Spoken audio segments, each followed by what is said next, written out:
Powered by Riverside FM.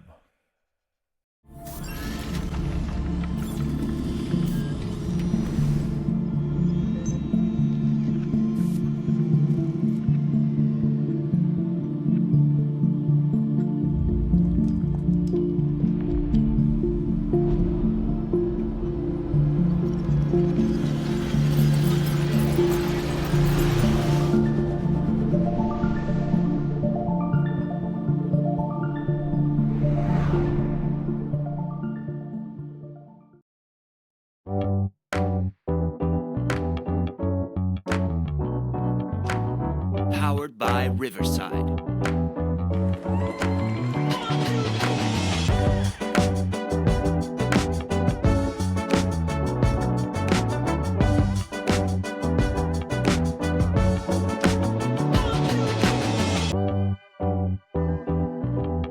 Welcome to UP. This is Unconventional Playbook. I told you guys he was coming out there.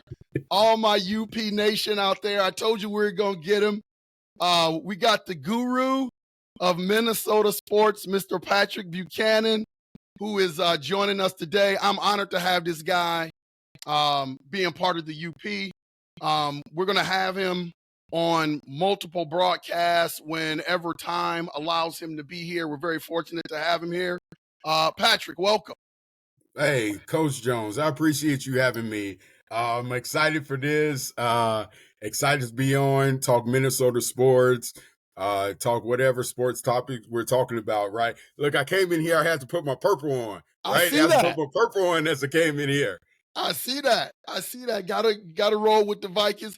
This is gonna be fantastic. We're gonna dive in to a lot of Minnesota topics, really, really intense on the Minnesota Vikings because it's a great time to be a Minnesota Viking fan.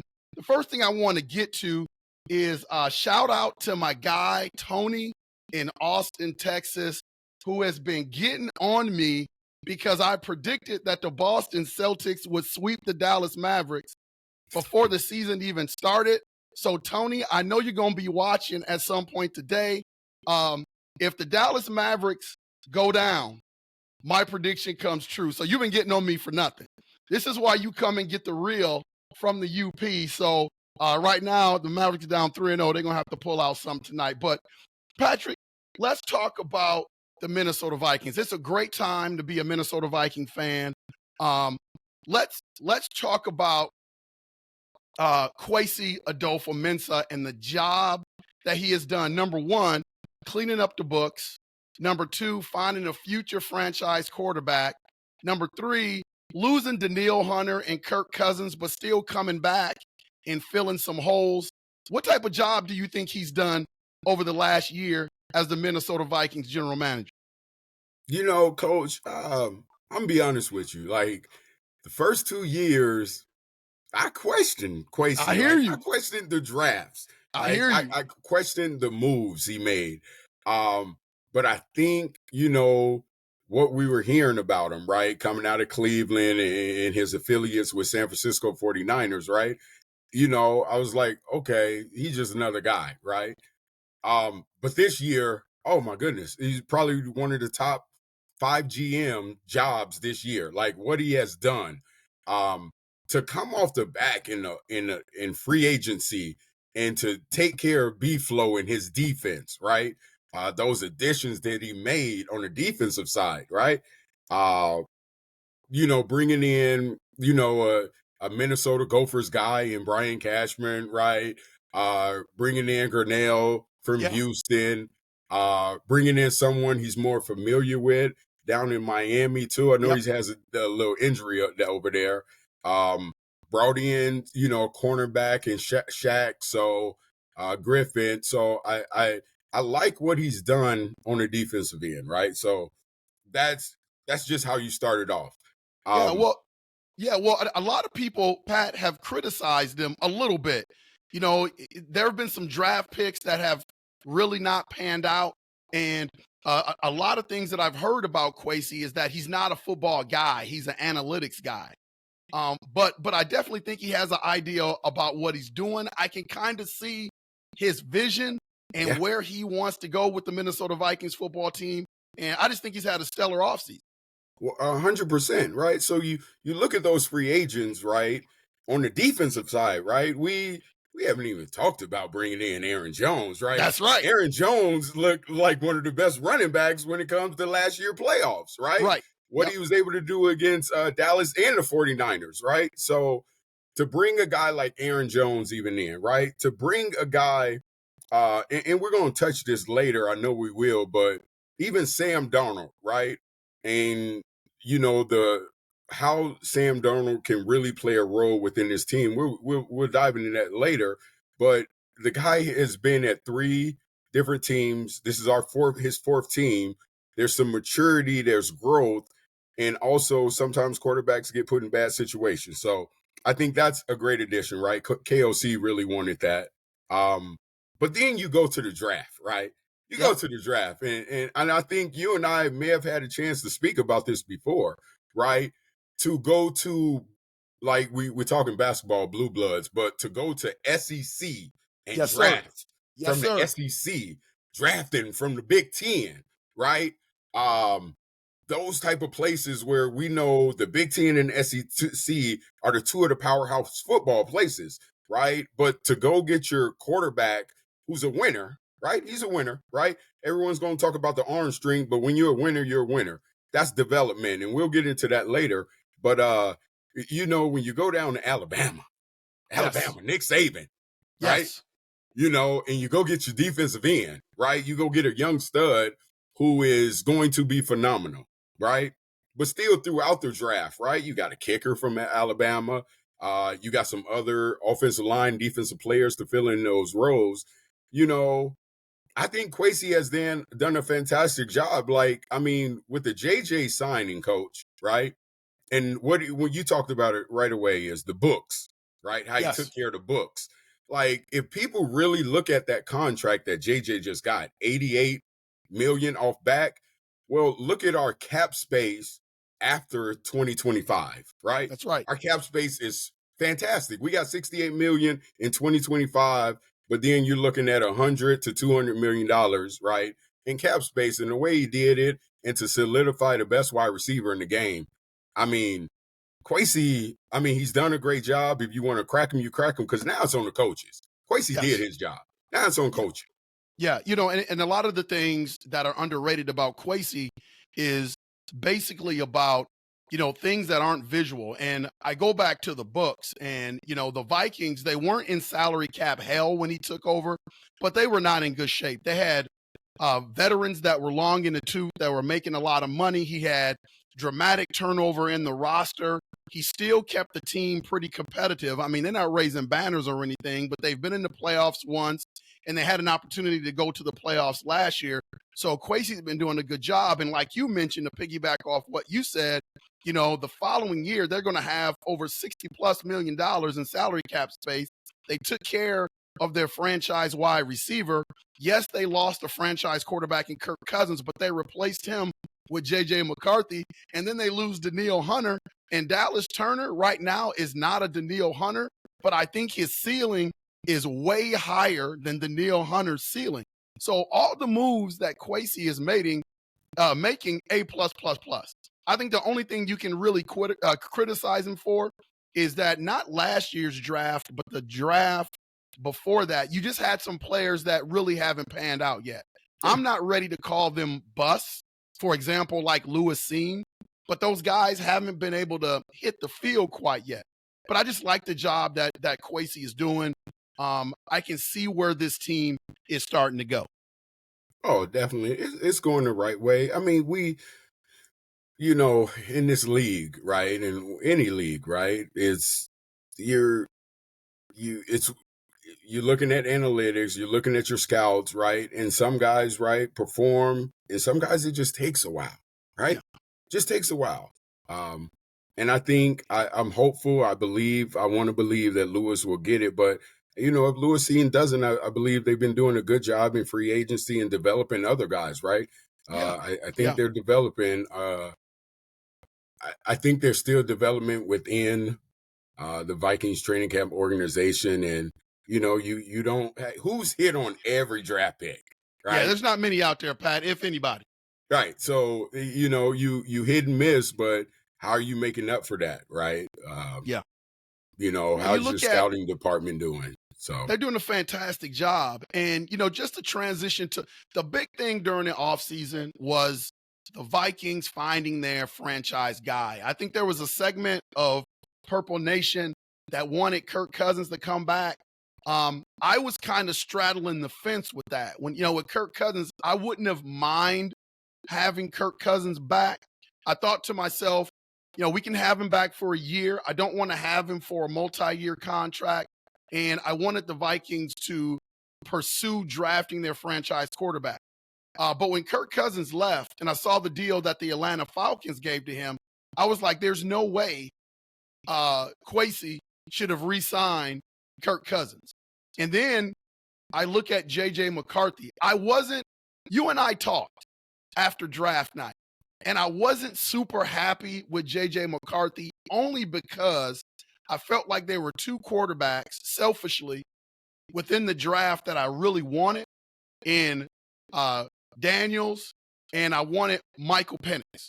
And when we didn't get those, it was like JJ was the consolation prize.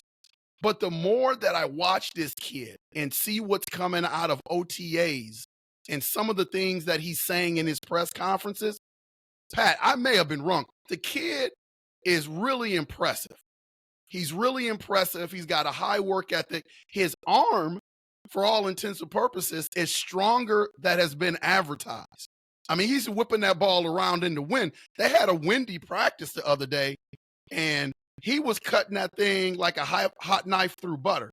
So I think his arm has been really, really underrated. And this kid is really starting to grow on me. What do you think about JJ? oh man, JJ, I told you, as we talked way during the draft process, right? And me, I like to study. I want to study, right? I can listen to the analysts, but I'm like, okay, you coming up the draft board. It's kind of like Anthony Richardson last year, right? Yeah. How he was shooting up. So I said, let me do my research on this young man. And so I did research. I paid attention to Kurt Warner, and he breaks down fantastic film, right? I think I shared that with you, right? It's fantastic. And, a lot of people was like, oh, well, if he could really throw the ball like that, then why isn't Harbaugh throwing the ball like that? Well, because look at his run game, right? Yeah. He doesn't have to. Yep. But you got to think about it. This young man moved the sticks, right? And that's something that you and I've complained about in the last 5-6 years, right? About third down conversion, right? Yep. So this young man can throw it on third down. If you look at the quarterbacks that we had last year with all the injuries, our receivers, Hawkinson, Addison, JJ, they gonna make you look good, right? That's right. So that's easy throwing to, but this kid is so mature. He's not your average, 21, 22-year-old. He is his mental, in between the ears is at a different space. If you listen to him talk, you listen to people talk about him, and you're not even just listen to his coaches. Listen to his teammates. Yeah. Right? His opposing teammates. Listen to what guys are talking about him now. Listen how Darnold is talking about him. Listen how the coaches. That isn't smokescreen. This is real. Yeah. Right? Because when you're hearing it from multiple people, I think he's going to be great. I hope that they take their time with him, right? Because there are quarterbacks that, when we see him, Patrick Mahomes play behind Alex Smith, right? Yeah. Dak Prescott, right? He had to play behind I forget the last quarterback for the Dallas Cowboys, right? But even Jalen Hurts playing behind somebody. There's success when you play behind people, right? Yep. And you get to learn and you get out there in that second year. And Darnold, with the weapons around him, is serviceable, right? Yeah. We're going to hand that ball off more. And I think take your time with them, because we see these quarterbacks that get thrown out there and they're not ready, right? There's no quarterback that just was ready, right? Yep. And why throw him out there to the Wolves? Let them develop some. And, are we trying to win the Super Bowl this year? Well, I mean, we're always trying to win, but let them develop. I think it's a fantastic pick. I think people are looking for that flash, right? And there's things you're going to see out of him that you're going to like that Caleb Williams may not be able to do, right? Or that maybe Jaden Daniels can't do, right? Michael Penix's about to be sitting for 2 years at least. So I think there's good things from J.J. McCarthy. I think he has the leadership qualities. I think he has the starter quarterback qualities. And I'm excited to see him display that. Yeah, he's got that winning DNA, it seems like. You know, the one thing that I've heard about the young man is that he's won everywhere he's gone. And you can't underestimate that. You know, that winning DNA, you know, he may not have all the top measurables as an NFL quarterback, but when the time comes where you have to make that play, it seems like he's going to be the young man that will be able to make that play in crucial times. Yeah. And then I'm glad you bring up Sam Darnold, because I'm probably in the minority when it comes to Sam Darnold. I think Sam Darnold has kind of been unfairly criticized for his play. I'm not saying he's a world beater, but he's just been in just really, really terrible organizations. I mean, he's been with the Jets with no weapons, no offensive line. Then he went to the Carolina Panthers, which is not a great organization right now. And I think the best thing that probably happened to him is for him to end up in San Francisco to have an opportunity to learn under their coaching staff and be able to watch a little bit. Now he comes to the Minnesota Vikings with a plethora of weapons and arguably the best wide receiver in the league. And you talked about Aaron Jones, a real good running game now and a pretty decent offensive line. What type of year do you see Sam Darnold having? I see Sam Darnold like the Jets. I don't know what the Jets are always doing, right? They, you know, Geno Smith. Look at like he had to go through that, right? Great point. Great point. You know, so you look at this young man go there. Zach Wilson had to go through this Jets. Like it's something with the Jets. I don't know what's going on there, right? But Sam Darnold now is in his fourth place. San Francisco was the best situation, even as a backup, right? Yeah. You know, when he's at Carolina, you know, McCaffrey was injured, right? Yeah. He didn't have the Christian McCaffrey that everyone knows, right? He had an injured Christian McCaffrey, right? Yeah. That's a security blanket for Purdy out there, right? That's right. A security blanket, you know? Yeah. So right now, I think maturity, I'm going to use that word, right? And I think growth and maturity I want to use with him. I listen to people talking to him. I've been watching videos from him out at, you know, the OTAs and in mini camps and things like that. And just listen to everybody. Sam can throw the ball. Think about it. Sam was, what was Sam, number 3 pick in the draft? Yes. You know, Sam Darnold can throw the ball, right? But what type of situation is he in? You can't ask for a better situation than this. Yeah, Pat, and he's more mobile than people give him credit for. Oh, yeah. Yeah. Sam, he's going to be okay, right? He might even make it tougher. Like, let's just say that KOC's thinking, now, okay, about after the bye week, I'm thinking about getting a young fella out there. Yeah. You know, and you told me about this before, right? Maybe we don't grab a quarterback like a Flacco that you and I was talking about because it could be controversy. Yep. Sam Darnold's going to make it that way. He's going to make that young man earn it, and I think that's good for J.J. McCarthy, right? He ain't just going to give it to you. You're going to have to come earn this. And you know, it's one of them things that we just going to see. I think Sam Darnold will be fine, right? He's not, if he was a 32-year-old quarterback that's just been on this journeyman, you know, we're talking different, but we're talking about someone who's in his 6th year now, right? Coming into his 6th year in the NFL. So he's had some experience. He's had some tough things, and that's one of the great adversity, right? So this is what's going about to be tested with him is his adversity. Yeah, it's, you know, with him, it's going to be interesting. Like, he's just in a great place. He's got a great coaching staff. He's going to have a great defense that he can rely on. And he's, like I said, he's just going to have a plethora of weapons that he's never had before. And like you said, he was the 3rd pick. He's a top-end talent. And he's never had that before. So there is a chance that Sam Darnold could have a great year. I don't think no matter how well he plays, I don't think he's the Vikings' future. But I think what he's going to do is play himself into a multi-year contract with another team. He's going to have great film out there. So I think he's got a great opportunity with the Minnesota Vikings. The big talk of the offseason was JJ.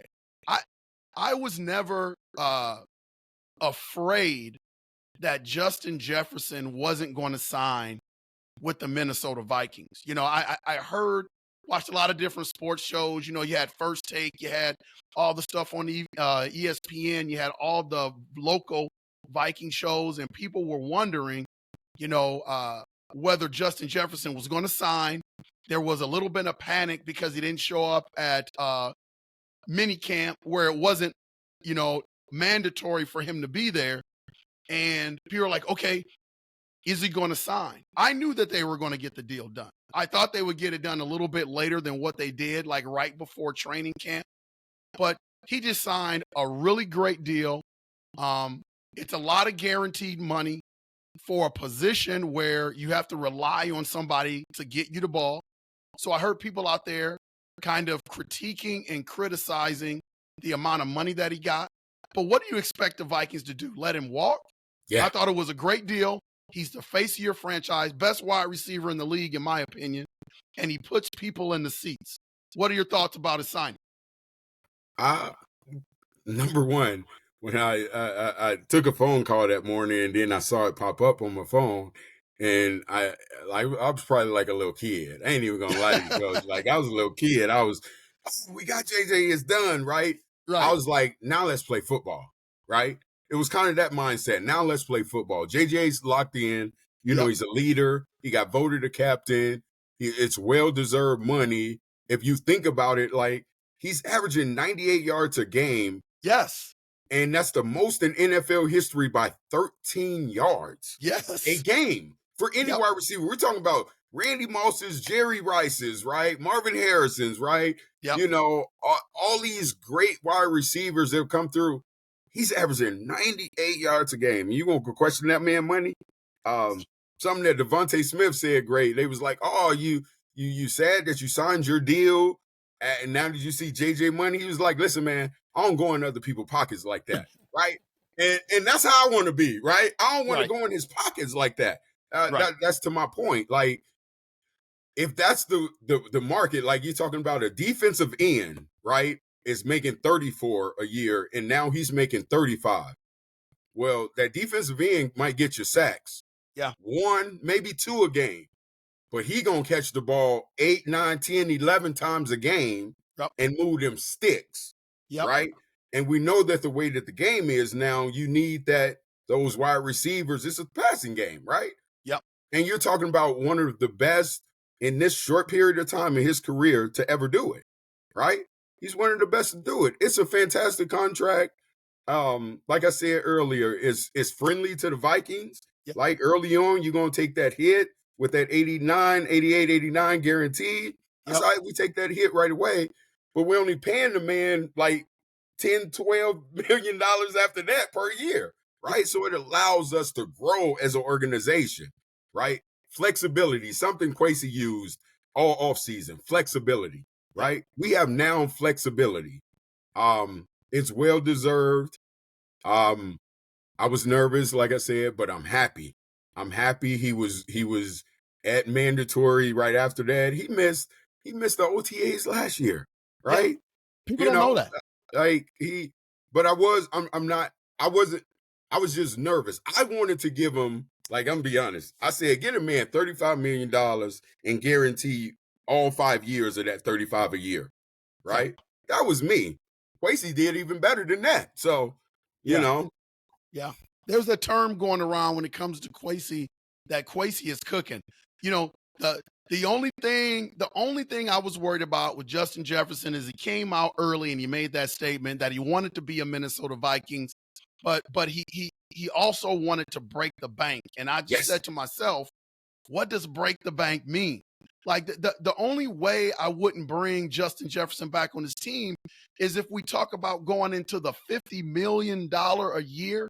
I wouldn't be willing to do that because that would strap the team. But I thought, like you said, the contract that Kwesi and those guys were able to put together for Justin Jefferson, I thought the term that you use is a great term where it's team friendly and you took care of the guy that you needed to take care of, for sure. Yep. One thing that I want to do is I want to make sure that we give this guy his proper due, because I believe in my heart that he deserves to be a head coach. I don't know if he's ever going to get another head coaching job. He's been through a lot of stuff with the NFL. He's got a lawsuit pending, but B-Flow and the job that he did turning this defense around. Now, I know the defense was ranked 28th in the league, but when you give it the eye test and you look at the personnel that he had to deal with all year, I thought he maximized that defense. And he's obviously one of the best coordinators in the league. What's your thoughts about B-Flow?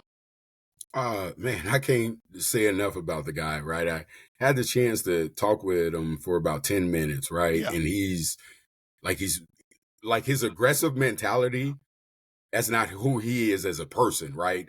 He's a very even keel man, very humble man. He's not flashy, he's not spotlight, he's not all of those things. He's just a guy that goes out there and grinds, right? Yeah.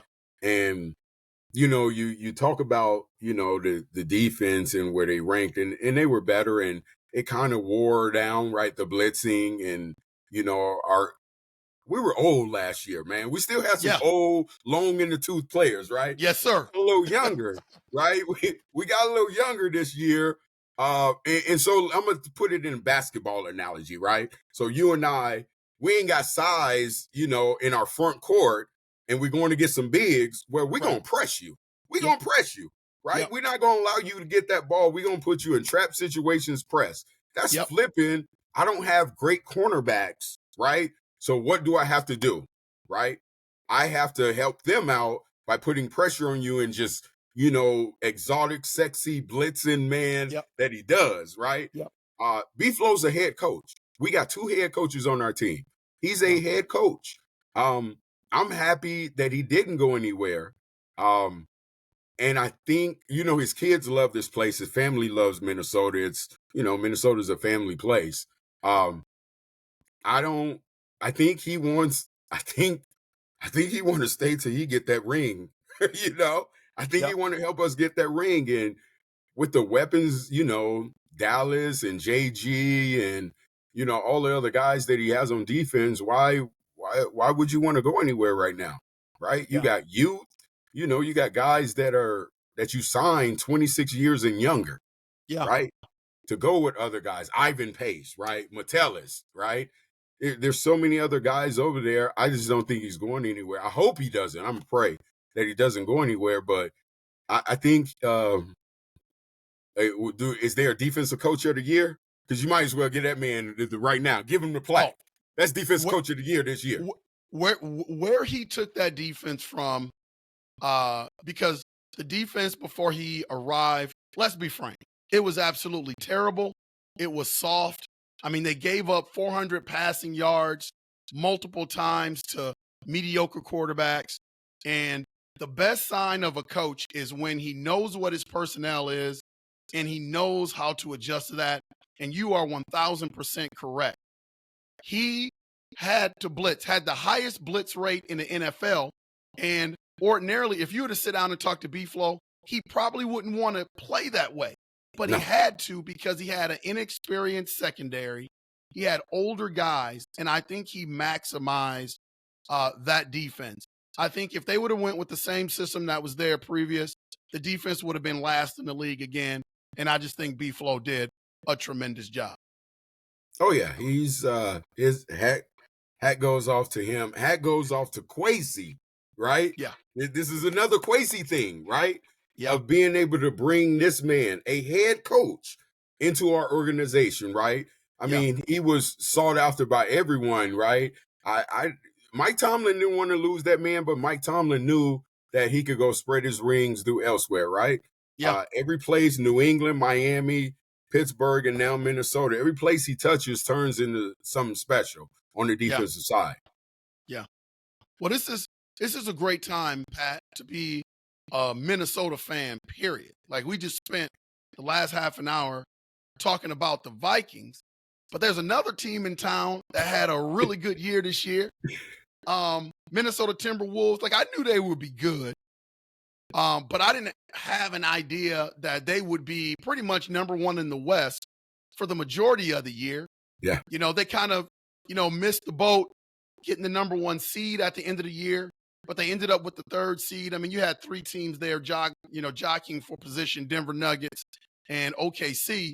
But they ended up with the third seed. Never could imagine that. They swept KD and the Phoenix Suns. Didn't see that coming. Yeah. And then they had a tough series with the defending champs.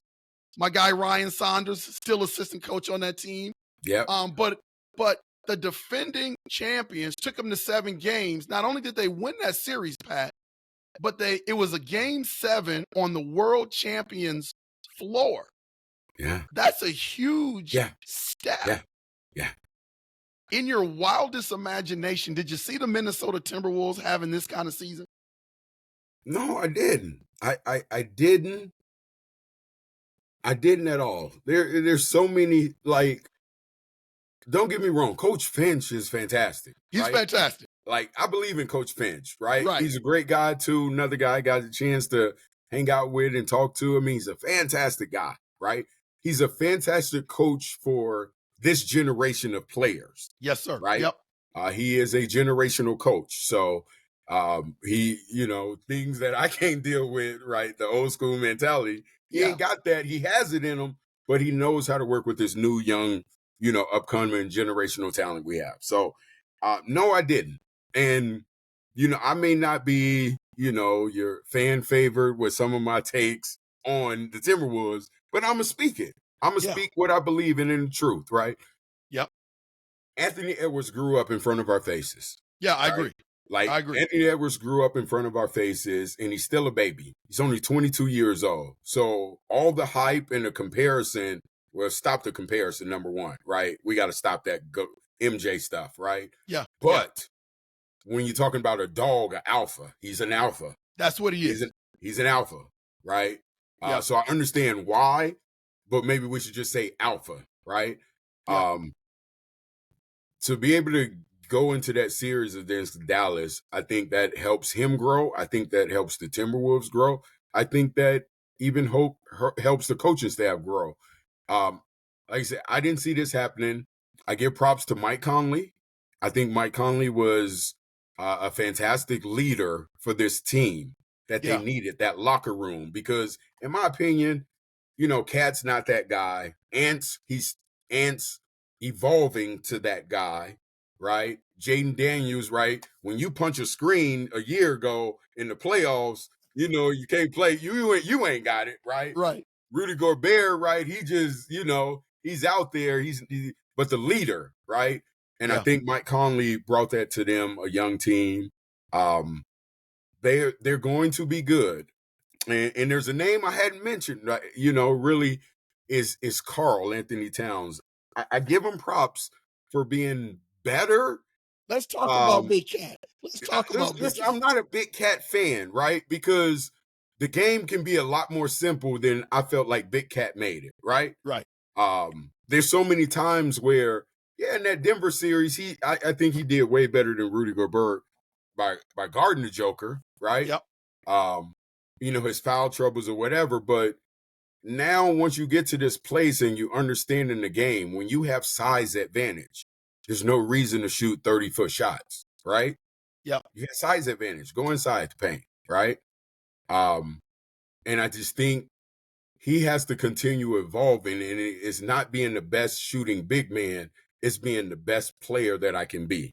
Yeah. Right? Great point. And if he can transform that from the best shooting big man to the best player, well, you can be Robin to this Batman, but if he's not going to be that, like, I don't see anywhere past the Western Conference that we can go if he doesn't evolve even more. But that's like the negative piece of it. The positive piece is watch the hell out, right? Western Conference, watch out, right? You got the young Oklahoma City team, but watch out for this team because Anthony Edwards is special, and he can take us far. Yeah.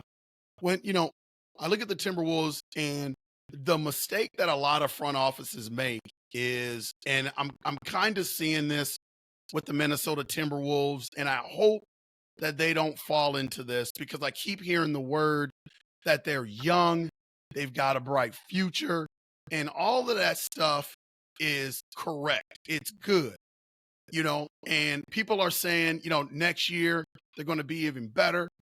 The only problem with that, Pat, is the rest of the teams in the Western Conference. I mean, people are acting like those teams are going to stand still. Like those teams are going to try to improve. You think the Lakers and LeBron James aren't going to try to improve their team and attract some free agent? I mean, they got to find a coach first, but LA is an attractive place to be, especially if LeBron is there for another year or two. I mean, that's la. And so if they get the right coach in there, they're going to be improved. The Denver Nuggets, they realize they've been beaten by the Minnesota Timberwolves. You know that they're going to make an addition or two. OKC is coming. They're a young gun team. The Dallas Mavericks, who really exploited the Timberwolves in their series, you know that they're going to make some additions. We haven't even mentioned the LA Clippers. We haven't talked about the Sacramento Kings.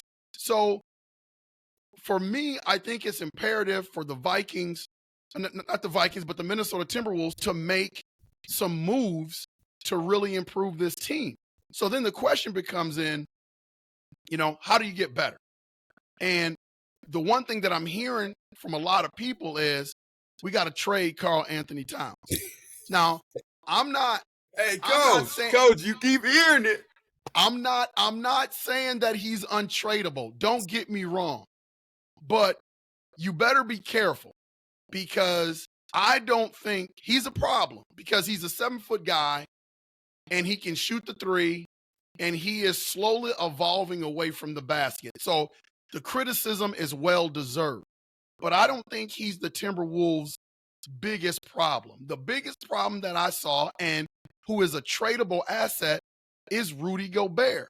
And I think before you start with Karl Anthony Towns and talking about trading him, I'm getting Rudy Gobert out of here, because I think you can get some pieces. And Karl Anthony Towns, no matter what you think about him, he is an offensive player for the Minnesota Timberwolves, and the Minnesota Timberwolves doesn't have much offense outside of Anthony Edwards. So you're going to get rid of Karl Anthony Towns and what are you going to get for Karl Anthony Towns? I believe you can get some good pieces for Rudy Gobert. And again, I'm not saying he's untradeable. I just think he wouldn't be the first guy that I would look to trade to try to improve this team. Yeah, I'm not saying just give him up, right? That's not what I'm saying. There's other things that we can do. Like if there was a superstar that went well with Edwards, I'm not gonna not look at that, right? But once again, I said growth. The young man still has to mature and understand and do things the right way. He did some things where he wasn't as whiny with the officials, but there's just things of understanding the game and utilizing your size more. That's just what I want to see from him, right? Yeah. Understanding the game and utilize your size more. Matchups, right? The NBA is all about matchups, right? Yeah. And when you know that you're in these matchup situations that are advantage you, well, like I said, 30-foot shots aren't what we're looking for, right? Yeah. And I just want to see him be better at that. That's honestly, that's what I want, right? Rudy could Rudy got exposed. They should have never gave him that defensive player of the year. I tell you that right there. He got exposed. And yeah, Rudy can go, man. Whatever, Tim is going to do up there in that front office, right? Whatever you're going to do, just make us better. Yeah. Make us better. Allow Coach Finch to coach us, but just make us better. Yeah. The one scenario out there, and I had to pause and really think about it, and I went back and did my research. Karl Anthony Towns has been a double-double machine pretty much ever since he entered the league. This was the first year where he didn't average double-digit rebounds. I think he averaged like 8.5 rebounds a game or whatever it is. And so the trade that was out there, I don't know, how serious the trade is, but how, after each season, people start throwing all these scenarios out there. And the one I saw that really raised an eyebrow for me, they were talking about, would you trade Big Cat for Kevin Durant? Now, I know the Kevin Durant name is really sexy. Kevin Durant is going to give you more consistent play than Big Cat, especially on the offensive end. But he's not the rebounder that Big Cat is. If you were the GM of the Minnesota Timberwolves, do you make that trade? You gotta give me something else with that. Right. I mean, because he's young. You look at age, right? You got to give me something else with that. And if we're only looking at rebounding, well, we got a guard and Anthony Edwards that rebounds. We got Jaden, McDaniels rebounds, right? KD can rebound, but you're talking about like a two-headed monster of putting the ball in the basket, unguardable, no double teams, pick and choose your poison. Yeah. Anthony, that's not Anthony Edwards, right?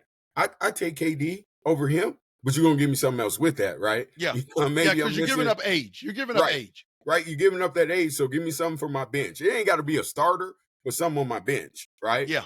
I would make that, right? Because you're talking about it's a make or miss league, ain't it? Well, that man gonna make shots. And KD's done made enough shots. I think he's a top 20 all-time scorer right now, right?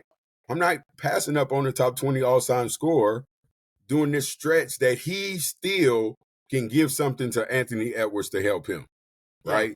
He still brings something to Minnesota, right? That's a little different than what they had over there. But, if it was real and I was sitting in the office, like, I'd pull the trigger. Yeah. That's just me.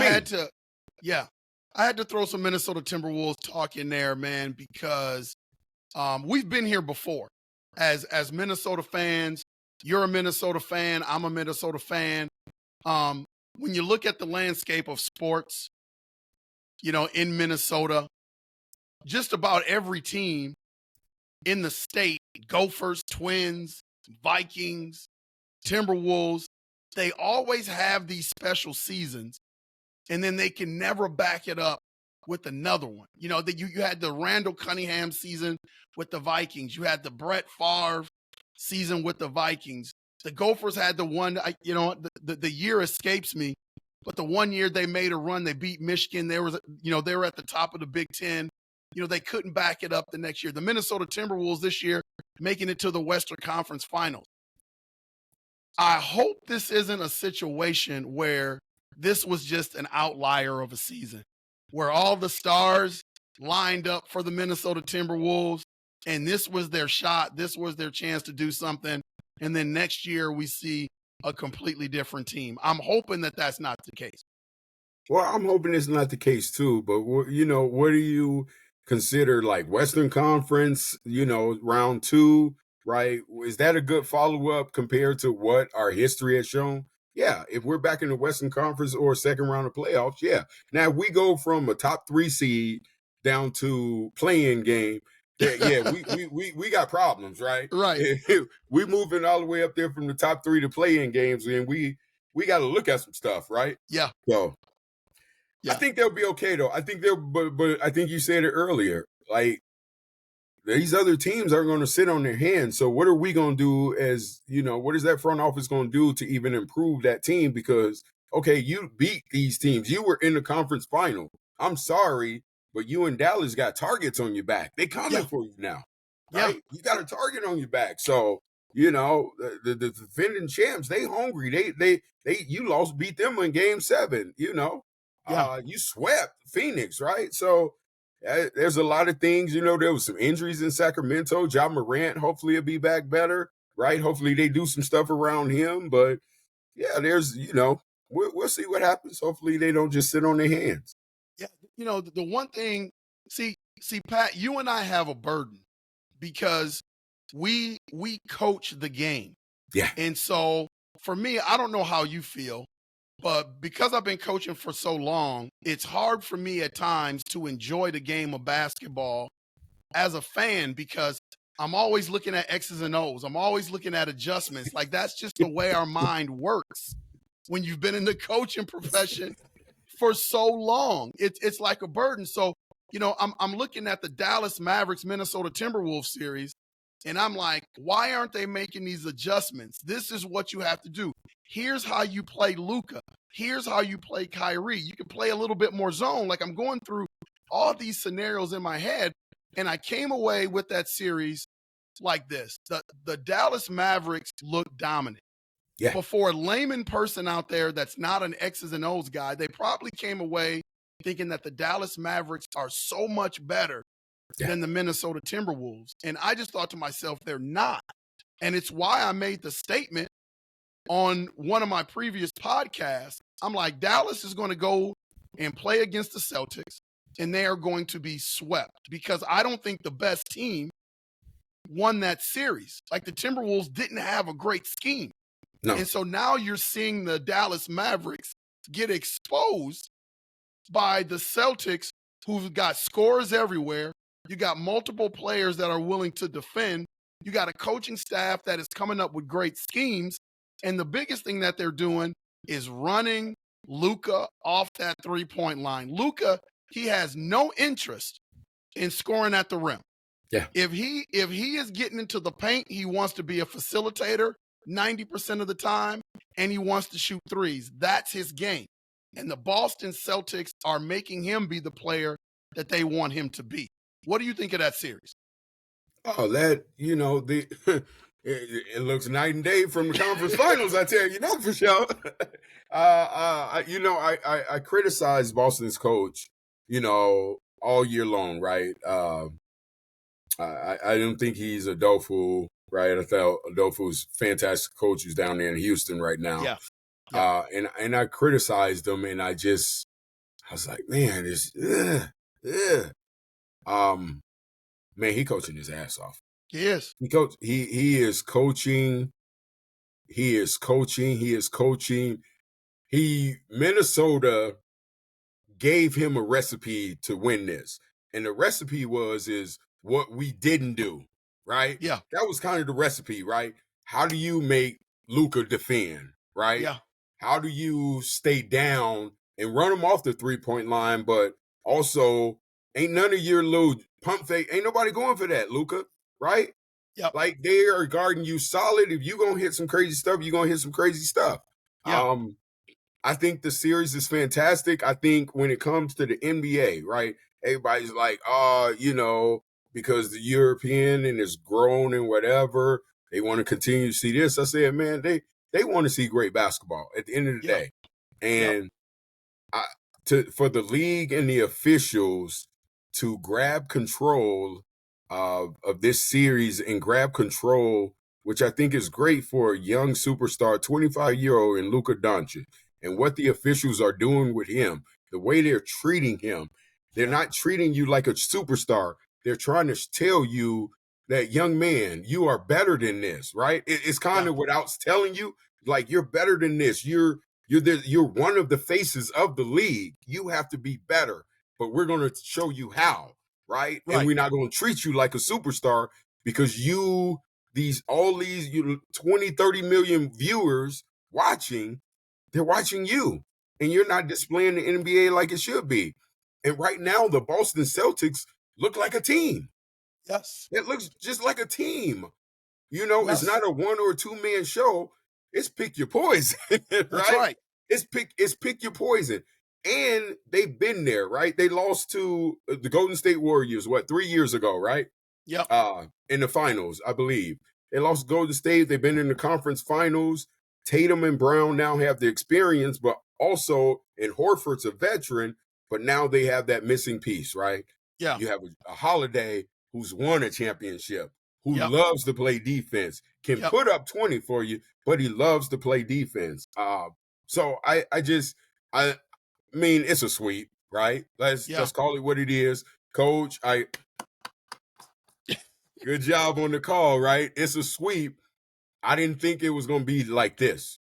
And even if Porzingis doesn't play anymore, Porzingis is, Jaylen Brown's the MVP of the finals, but Porzingis has to be your co-MVP because he allowed y'all to go up 2-0. Porzingis doesn't play 1 and 2. It might be a different series. But now because you have all the momentum, right, moving in your favor, it's really hard for Dallas to overcome, right? That's just my opinion. Yeah. Well, I know that our following in Texas, we have a huge following in Texas. I believe, as far as UP Nation, Texas may be the second biggest following out of all the states in the United States. I don't know why I got a big following in Texas right now, but they were after me, Pat. They were after me when I was talking Minnesota Timberwolves, Mavericks, and then I made the statement that they were going to get swept. So it's looking like Boston's a complete team. One thing before we move off of this series is, I posed a question. I live in Wisconsin, so I posed a question to a lot of the Milwaukee Bucks fans, and it's concerning Drew Holiday. And my question to them was, because he was part of the championship run that the Milwaukee Bucks had a few years ago, and they traded him away for Dame Dollar. And at the time, I didn't mind the trade, but here's my question to Milwaukee Bucks fans, and I'm going to ask you this. If you knew that Drew Holiday was going to end up a Celtic, because people don't realize he was traded to Portland, Portland released him. He was brought in on waivers to the Boston Celtics. If you knew that Drew Holiday was going to end up a Boston Celtic and you still get Dame Dollar, do you make that trade? If you had a chance to do it over again, knowing that you're going to make somebody in your conference better, because Drew Holiday makes the Boston Celtics better. Yes. Do you still make that trade?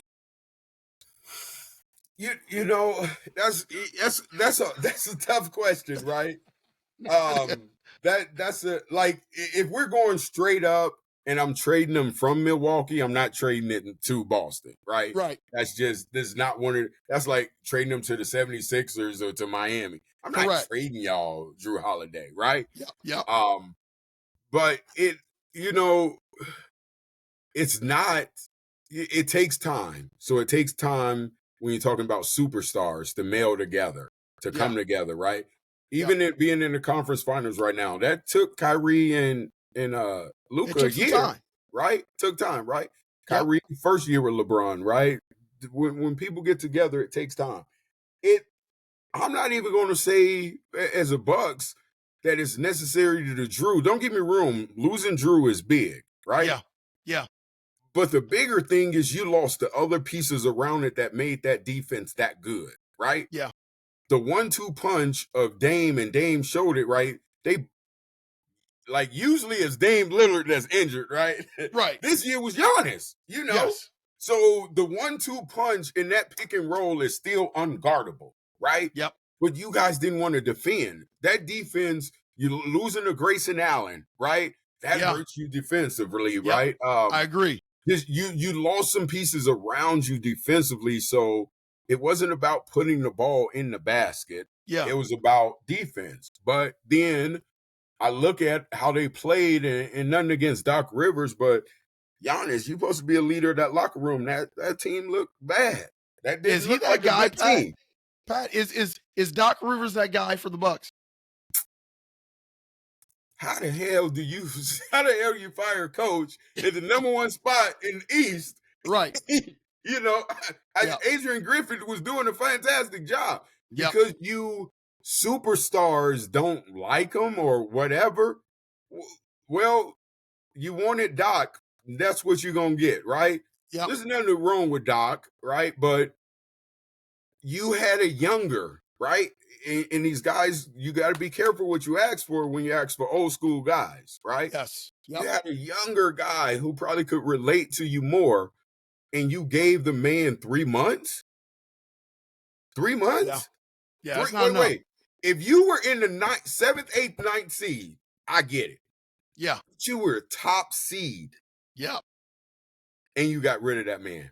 Yeah. For what you wish for, right? Yeah. I wish the best for him with Doc, but if I was Doc, I'd be trying to go get Sam Cassell back on my bench with me. Correct. I know they just got what's the Lakers Darvin Ham now, I believe, as part of their coaching staff. So hopefully that'll help him, right? Darvin's a respectable guy, right? Yeah. It's just hard coaching for certain people. So I hopefully the Milwaukee, like I expected to see Milwaukee, and coming into this season, I was like, okay, Milwaukee, Boston, right? Yeah. Milwaukee, Boston, Milwaukee, Boston, Milwaukee, Boston, right? Yeah. They better watch out because I'm gonna tell you something who's gonna splash. And Philadelphia 76ers are gonna splash this offseason. I agree with that 100%. They're gonna splash. Yeah. And you better watch out because that's the team with Maxey and Embiid and getting that other piece. You better watch out for them. Yep. Yep, for sure. For sure. One topic before we get out of here, one topic I want to talk about is, the whole Caitlin Clark thing, man. I'm really passionate about it because, this is kind of my industry. I coach college women. I see the sacrifices that they make. I look at the women on my team and I'm in awe sometimes at all the stuff that they've got to juggle, especially, a good portion of my team is in the medical field. And so all the stuff that they have to juggle to be student athletes. So when it comes to women's college basketball, I'm really passionate. When it comes to women's sports as well, I'm really passionate. I've been really, really critical in a lot of areas when it comes to Caitlin Clark. And there's been a lot of things that have been out there in the media talking about Caitlin Clark. The first thing that I want to deal with is Caitlin Clark. People talking about she's being targeted. People talking about, she's getting beat up. There's a lot of hate in the league for Caitlin Clark. In terms of her coming into the league, what's your take on the whole Caitlin Clark thing? Hey, there's no hate. There's no. It might be a little bit of jealousy, right? I mean, people get like that, right? I want to side with the people who have coached and who have played sports and understand and have competitive natures, right? Because this is a competitive nature thing right here, right? There's so many great women that have played professional sports, right? Yeah. And she's one who, with others, not just her, but her with others, really rose the sport when it came to the NCAA, right? Yep. So now we're coming to the WNBA, right? And this cachet that's with him, right? The spotlight that's with him is coming, right? Those women she's welcome into the league, right? She's got to play like any other player, coming in. Like they heard about whatever number one pick, no matter what year you coming in, number one pick, you have a target on your back. Yeah. Right? Every number one pick, and no matter in what sport, you have a target of expectation on your back, right? Yep. It's an adjustment, right? It's an adjustment. Tell me which of the top 5 girls drafted are looking like they looked in college right now. Yeah, really nobody. Yeah, right? So number one, the women that are already there are up in their play. They can play basketball. It wasn't like they was some scrubs sitting there. It's just that we didn't put the spotlight on them enough, right? And this is my honest opinion, right? I think the Lynx were the last dynasty that really drawed the eye to the viewer, right? Maya Moore, right? She was special, right? Maya Moore could draw those to get those TV numbers, right? And don't get me wrong, there's a lot of parity right now, but it's been lost, right? And now you have somebody to bring it back, right? And people are going to come up with all these different things because that's what they made it, right? The media creates a narrative that is false. It's a false narrative. She is a basketball player. She wants to be thought of as a basketball player. She doesn't want her fellow teammates or women in the WNBA to be classified, especially with this race stuff and whatever. No, we're trying to play basketball y'all making this about something else. And it's not. And she ain't about it. And that's what I could appreciate about her. And that's what, for her, it's not necessarily, she has her fan base and she doesn't have to win people over, but she's winning over the league by how she addresses the media to telling everybody to pump their brakes. You know what I mean? She's winning over, right, her peers. And I think that's important. And then what they're seeing is who she really is. You really sometimes don't know who they are till they come in, right? If you're listening to the media, it's the perception that you put on her. Well, that ain't who this young lady is, right? She's a dog. She's a hooper, right? Yeah. You and I've talked about her in college or whatever, but she can play basketball, man. She can play basketball at the end of the day. Is she struggling? What rookie hasn't struggled? Right. What rookie hasn't struggled? Yeah. After the Olympics, watch what she looked like. Yeah. I guarantee she look a lot better after these Olympics. Yep. Agreed. When I think of Caitlin Clark, I've got a little bit of a different take on it.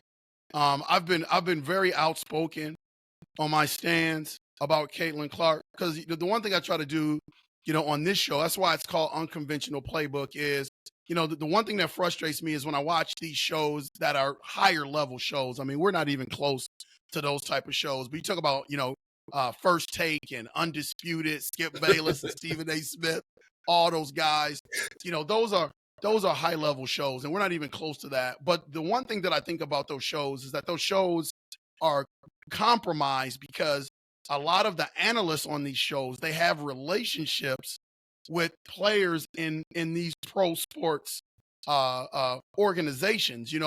They want to be able to get the interviews. They want to be able to get tidbits of information. So they've got to keep those relationships good so they don't really speak on the truth. Here's my take on Caitlin Clark. There is definitely hate on Caitlin Clark because, the one thing, and it's not even about being in between the lines. People were talking about Caitlin Clark in the WNBA before she was even drafted. They were looking at her game. They was looking at her antics on the floor, waving to the crowd. And I think the way she played and all the attention that she was getting, I think it rubbed people the wrong way because the NCAA and a lot of the media was looking at her as the savior. And she was going to come into the WNBA and she was just going to wreck the league. And so you got those veteran players in the WNBA, like you said, there's some tremendous women that can hoop in the WNBA. They're sitting back and listening to this. Yeah. And they're like, wait a minute, we're here too. And this young lady, although she's good, she's not going to come in the league and wreck us. So that put a target on Caitlin Clark's back right away. Yeah. And I think there are a lot of women out there that are veterans in the league, Diana Taurasi, Sue Bird, Candace Parker. I mean, I can go on and on and on, that have put a lot of time into becoming the best version of themselves that they could be. And they never got the notoriety or was never as popular as Caitlin Clark is right now. So it's only human nature that you're a little bit jealous. Yes. Because of that. So it's nothing that really Caitlin Clark is doing to the players. It's all the notoriety that she's getting coming into the WNBA. So it put a target on her back. I'm watching some of the games, and I think the majority of the physical play on Caitlin Clark is legitimate. It's in between the lines. Yep. It's straight up. They're just trying to make her work for stuff. She is. They don't want to look bad, Coach. They don't want to just bust their tail, right? No, they playing a little bit harder against her. Yeah, she is going through a little bit of to use a college fraternity term. She's going through a little bit of hazing. That just like any other rookie would. Yep. But there have been some plays that have been flat out dirty. Flat out trying to punk her, trying to get her out. And those are the things that I don't like. And usually when you can't handle somebody, that's the type of play you go to because you can't handle somebody. My whole problem with the WNBA, we talked about all the greats, and I mentioned a few in the WNBA. I can go back at, as far as Cheryl Swoops, who in my opinion is one of the greatest women basketball players of all time. Dawn Staley, Cynthia Cooper. Cynthia Cooper. I mean, these women could hoop. But here's the deal: as great as those women were, they could not lift the losing organization that the WNBA is. 27 years of basketball, and they constantly lose money. Now you have the golden goose and Caitlin Clark, who she's putting up video game numbers in terms of attendance, paraphernalia sales, TV contracts, teams are flying charter, all that stuff. And regardless if you agree on her popularity, you've got to be smart enough as a player in the league to not try to put a damper on that and outcast this young lady. Because if this league is to survive, it's going to be because Caitlin Clark. The WNBA can't keep allowing the NBA to bail them out financially. Yeah. When you have a young lady who is putting up these numbers financially for the league. But now she has to do her part, coach, right? She's got to perform. Yeah. Right? She has to perform. And I, okay, yes, I think how the women in the WNBA they've handled it well, right? Yes, Caitlin didn't say, "Hey, I'm over here, bring the camera to me." Like that wasn't her doing. All she did was went out and played basketball, right? Yeah. Okay? She just went out and played, and then everything else happened, right? Just like anybody else. Like her senior year was LeBron's senior year of high school, right? Yep. Same thing, right? The media's all over it. I'm not asking. He's the chosen one. She's the savior of the WNBA. And yeah, there's jealousy, but what the greatest thing that the women that are in the WNBA can do right now is, yeah, you might feel a certain way, but it's how you treat her when you're not in the competitive nature, right? Yeah. And that's what can really save the WNBA, because now you're going to show your true colors. Great right? point. His true character, right? Great point. If you're going to get on the microphone and crucify her and criticize, all she did was y'all love doing, play basketball. Yep. And it came with her, right? So it's how they respond to her attention, and are they smart enough to realize her attention is our attention, right? Yeah. Her attention is our attention, right? And we're going to treat her just like a peer, right? And we're going to talk about it that way. But when we get between the lines, we going to compete and play ball. Yeah, and there's nothing wrong with that. Yep, nothing wrong with that at all. So this is, as much as it is on the WNBA of how they market this, it's on the women that are in the game on how they respond to this, really, right? Yeah. Because it's going to come up at the Olympics, right? Oh, how do you feel Caitlin Clark isn't part of the team? How are you going to answer that question? Yeah. She doesn't belong on this team? Or you're going to be like, well, hey, there's so many. Like, it depends on how you answer these questions, how your league will grow, right? And she's there to help you. And I'm glad you brought it up, because this summer you've got everything going on. You've got I'm leaving in a couple days for Germany for the United World Games. You got the Olympic trials in gymnastics that's going to be in Minneapolis down at the Target Center, which is going to be extraordinary for the city. And then you got the Olympics in Paris. And so everybody is up in arms about Caitlin Clark not being on the Olympic team. And the reason that was given was USA Basketball has their procedure and what they wanted to do.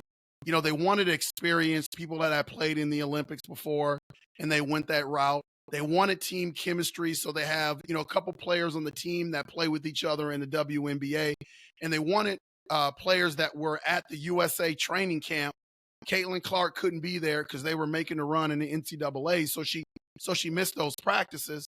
And then they also wanted players that could understand Cheryl Reeves' system or had an idea of what her system about. Caitlin Clark didn't check a lot of those boxes. And then on top of that, they were talking about she's not one of the top 12 players in the league right now, which I 100% agree with.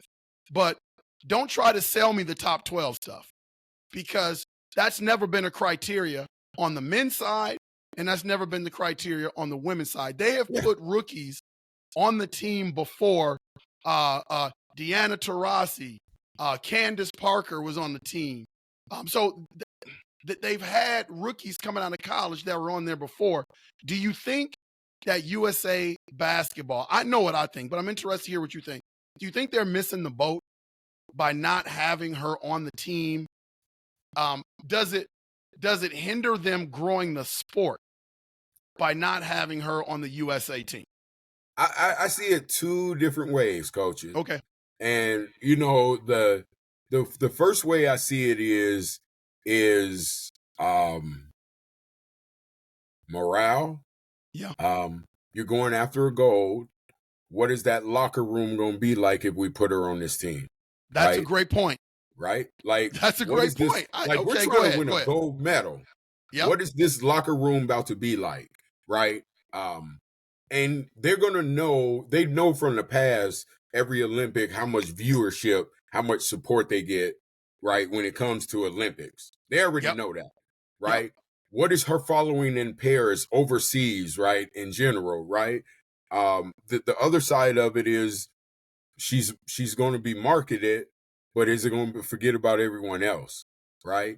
Yes, you could market this, you could use this, I don't think they did. I don't think they did, because this is a great opportunity for us to remember about all the other women that are in the WNBA. Like, this is a great opportunity for us to see and for the world, right? For us in the world to see, okay, Caitlin ain't even playing on this, but this is like us going to get the gold medal still. Right. This is what the WNBA still is. She is a little bit of whipped cream and cherry on top of what's already there. You know what I mean? So right. In marketing, maybe, but for something bigger that I think this really can come together, I'm not mad about it. I'm not, because I think it gives an opportunity for this to really come together when it comes to WNBA, right? Not having her, allowing the other ones to display on the greatest stage, and that's in the world, which is the Olympics. Yeah. I think she's not top 12 in the league. So I agree with that narrative. And I love what you just said, because I've said it in previous pods, because I get a lot of emails and I get a lot of comments when people watch our show.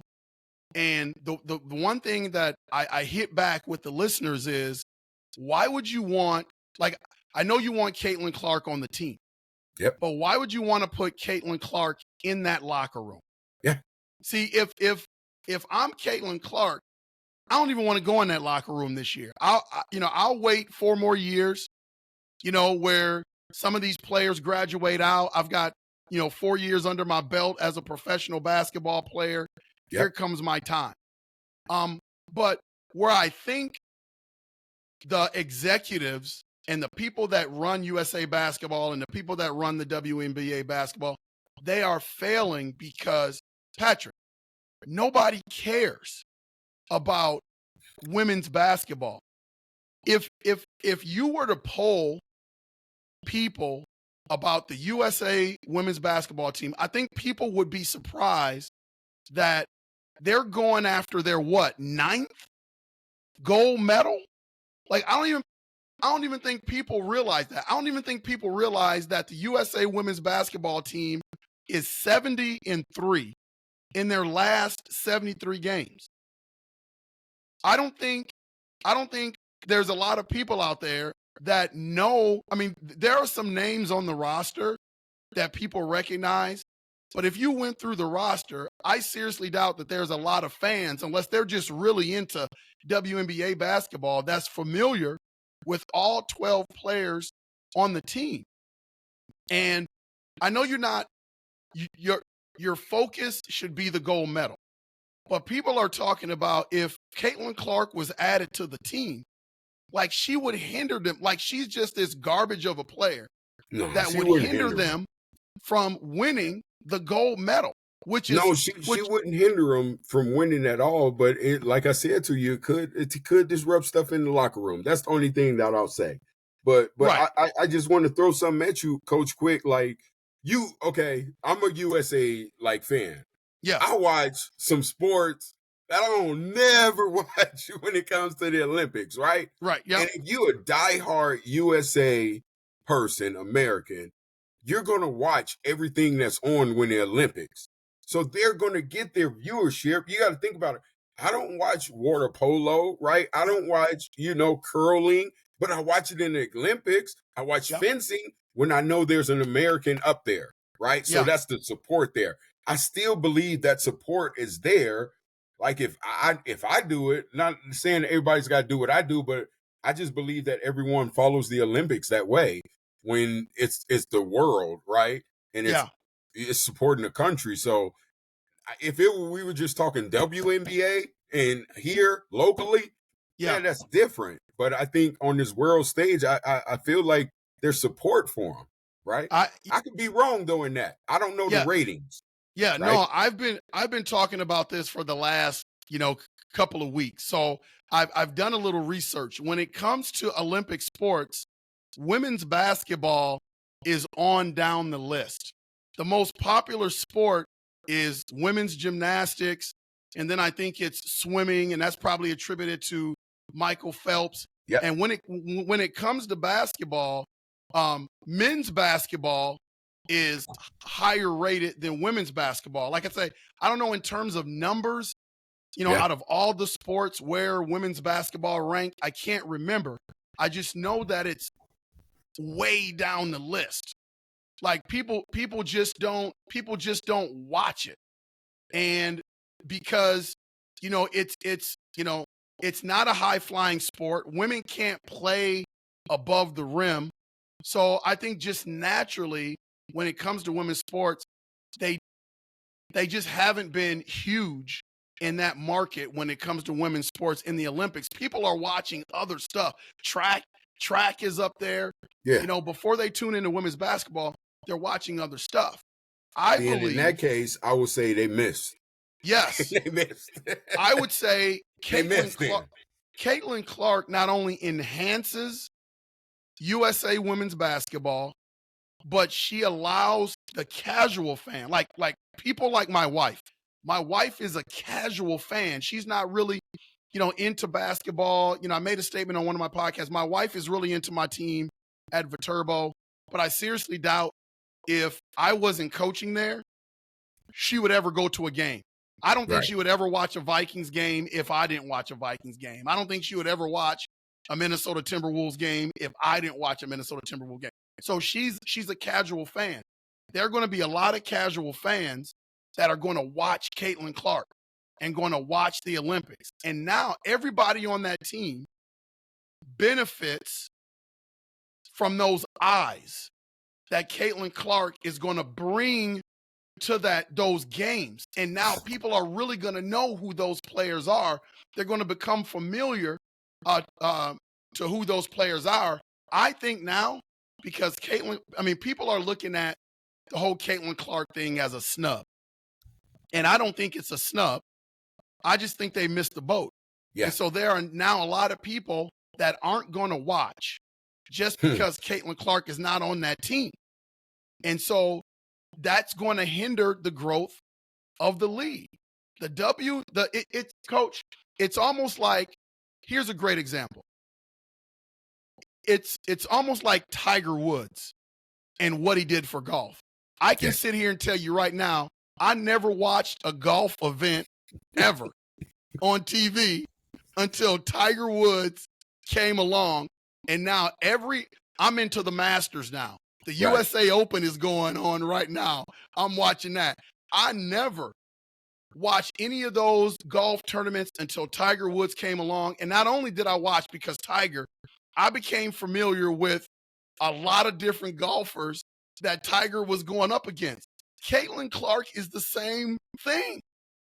It's like the WNBA is struggling, coach. It's struggling. They lose so much money every year. I mean, the league, honestly, they got to find something or the league is going to fold. Yeah. And so they got this, whether you like her or don't like her, they got this young lady who people, for whatever reason, want to see. And I just don't understand why people just aren't embracing that. And I'm gonna make one more statement, then I'll give it back to you. I honestly believe men really don't care, because if the WNBA folds, and this is why I really don't listen to a lot of men analysts on this topic.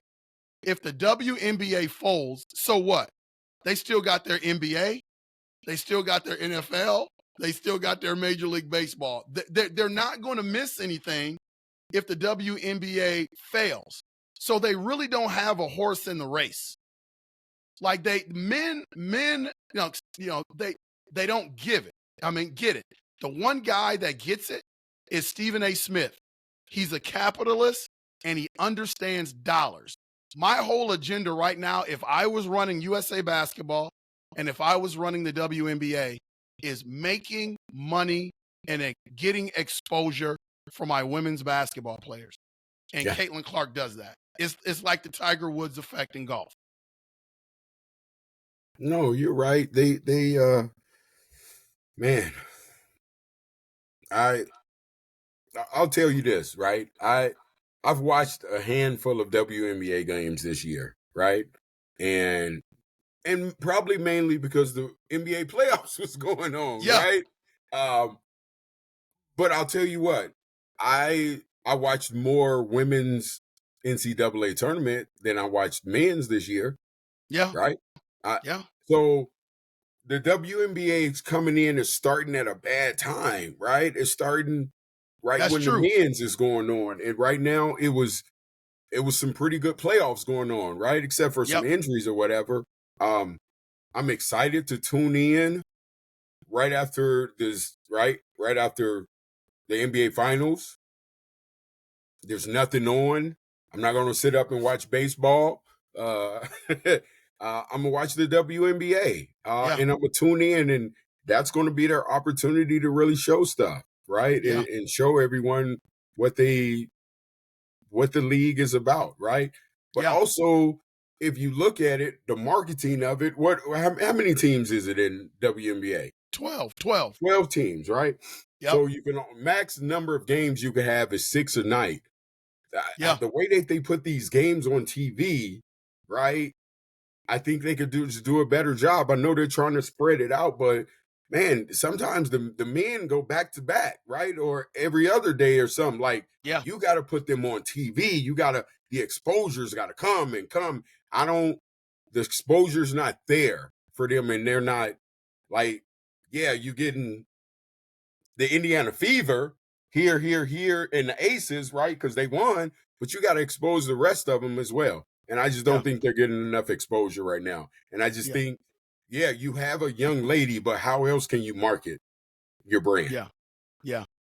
Well, the WNBA came out and made a statement today, which really surprised me, because I look over, all of the records that they've set. They've said, 94% of their games have been sold out this year.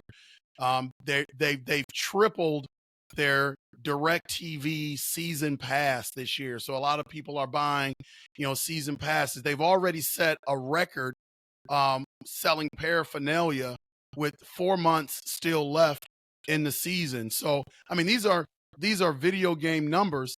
And here's the scary thought to it. They came out and put an announcement out today that the WNBA, even with all of that going on and the whole Caitlin Clark thing, they are expected to lose $50 million this year just in operational costs, because now you got teams that are flying charter. Like, I didn't even know that the WNBA teams were flying commercial to games, coach. Really? I I mean, that's how bad the league is. You got professional athletes flying coach where they didn't even have their own charter flights. And so Damn, Caitlin college Clark teams came. fly charter. Yeah, There's college teams that's on charter. right. So they didn't even have the money for that. Caitlin Clark came out and was critical of that. And that kind of changed the league. Now, every team in the WNBA, I'm not going to say it was because of Caitlin Clark, but she came out and made some statements that she thought that wasn't right. Now, every team in the league charters a plane to their games. That's the Caitlin Clark effect. But now they got to pay for it. So $50 million, even with all the stuff that's going on, that's scary because the WNBA, man, is just losing money. And they got to find a way to do better. That's okay. They brothers. The NBA just signed a lucrative 12-year deal. I know. They just signed a $3 billion, $2.7 billion for 12 years or something they signed. I don't know how much it was, but they brothers can help them out. That's change to them. Yeah. So it's crazy, man. Listen, I just want to say I appreciate you joining the show. We're gonna do multiple shows like this. We're going to have you back often again, whatever your schedule allows. I think you're a big asset to our show. Like I said, you're knowledgeable in a lot of different areas. So it's been great having you on the show. Coach, I appreciate you having me on the show. I hope the fans, right, appreciate this connectivity Coach Jones and I have, and hopefully you guys really, would love to have me back and bring up some topics that you want. And I love to come back and talk about it. Coach, as always, it's love. You know that. Oh yeah, for sure. And listen, I'll tell you this right now. I've learned my UP audience. They're gonna let you know whether or not they like you or not. This thing is taking off, really fast. I mean, we're close to 5,100 subscribers in 28 days, Pat. It's been great. People have been reaching out from all over the world. I mean, we got UP Nation in Kenya. We got UP Nation in California.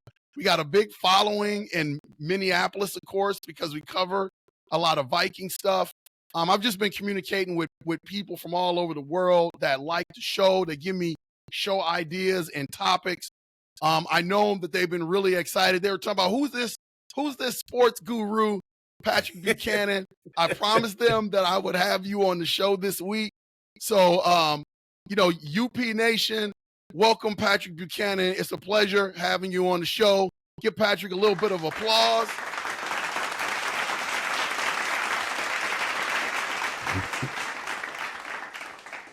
So, as I mentioned before to UP Nation, I'm going to be heading over to Germany. I've got some pre-taped shows that are going to be uploaded to YouTube that I've done while I'm gone. But we get back at the end of June. Hopefully, we'll earn a medal over there. But when we get back, we're definitely going to have Patrick back, talk a little bit of sports just in time for training camp. I'm hoping, Pat, to have a chance to get a Minnesota Viking Hall of Famer, John Turner, JT, to join us on the show. That would be fun to talk a little bit of Vikings, talk a little bit of training camp. So I'm looking forward to that as well. Oh, definitely. I'm looking. Look, all I know is you put JT on this. JT's gonna have some fun, right? And I mean, I know there's, we're gonna be talking Vikings. There's a lot of Vikings we can get and talk with or whatever, but it's that time, and this is nothing against no other sports, right? To all the fans or whatever, but there's just something special about the end of July. It's going into August, going into training camp, going into preseasons, into the Hall of Fame game, right? Getting built up for week one. There's something about that brand that the NFL does that I don't think any other sport promotes the right way. And that's just great. That's exciting to talk about, right? It's exciting to talk about. Absolutely. Absolutely. So again, thanks for coming on the show. This has been Unconventional Playbook. Make sure you hit that like and subscribe button. Let's get that algorithm going and keep growing the channel. Like I said, we're almost to 5,100 subscribers. This is probably the longest show that we've ever done. We're at 1 hour and 30 minutes right now. So our watch time is going to grow. But I also think we covered a lot of topics. So we're definitely going to do more shows like this. So this has been Unconventional Playbook from Patrick Buchanan to Lionel Jones. We will see you when we see you.